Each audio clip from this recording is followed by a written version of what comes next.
Suhas, you have been tracking Bangladesh, you have been tracking the atrocities that have been committed against Hindus there.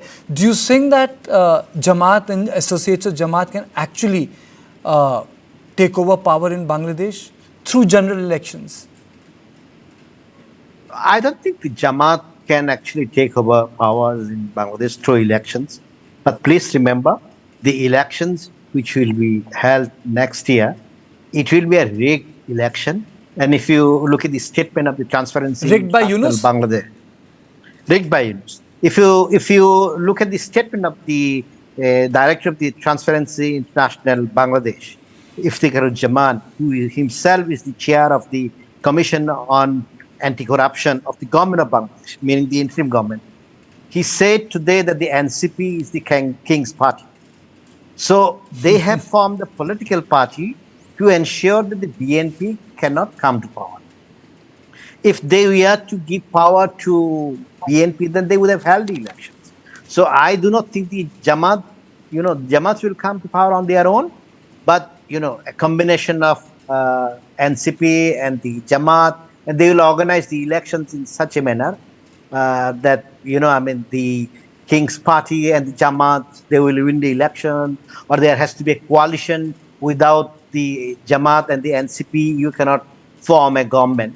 And at this point of time, I think, as the Ambassador Bora had mentioned, this is a government which has been installed by somebody else.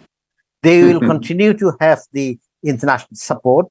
And international support means basically the Americans and the To say the Western word, countries. you have to use the word who? Who in Clinton Foundation?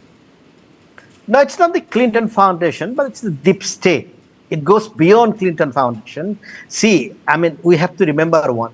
A decision which has been taken by the deep state in the US, irrespective of whoever is in power, whether Trump or somebody else, once certain decisions have been taken, that shall continue. The project has been implemented, and it will continue till the next election. So you could see the change, after even the change in the government in the US. With respect to Bangladesh, actually nothing has changed.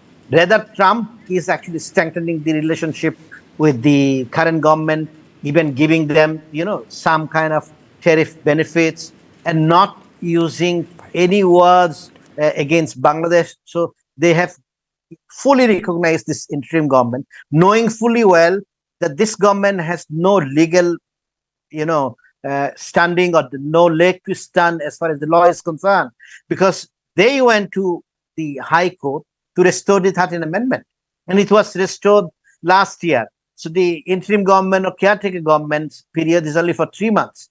The judgment came in December, and that has expired basically in February. So from February onwards, you are where? You have no legal standing whatsoever.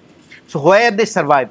They are surviving because if you even look at the statement of the NGOs from the West, you would say support Dr. Yunus, despite the fact that, as we have brought out the report today, there has been 558% increase of the cases filed against journalists. Overall, you could see that there were about 213% increase Suhas, of attacks on the journalists. Yunus would be the first case of a sort of a liberal Democrat radicalizing a society in a way that has not been seen, which is unprecedented. No, I think that's completely misnomer, because everybody thinks that this gentleman, because he won the Nobel Prize, that he's a peacemaker. Please remember, he is, at the end of the day, you may not agree with Sheikh Hasina on anything. You have to agree with one thing, that he's a shoot-core. So at the end of the day, he is the leader of the EMI agent. What does a bank do? A bank basically survives because they have to collect the money. So that's why he got the Nobel Prize for, not because of his belief in governance and etc. And my first reaction was, we do not know the worldview of Dr. Yunus. And today we know that he is actually an Islamist. Oh, absolutely.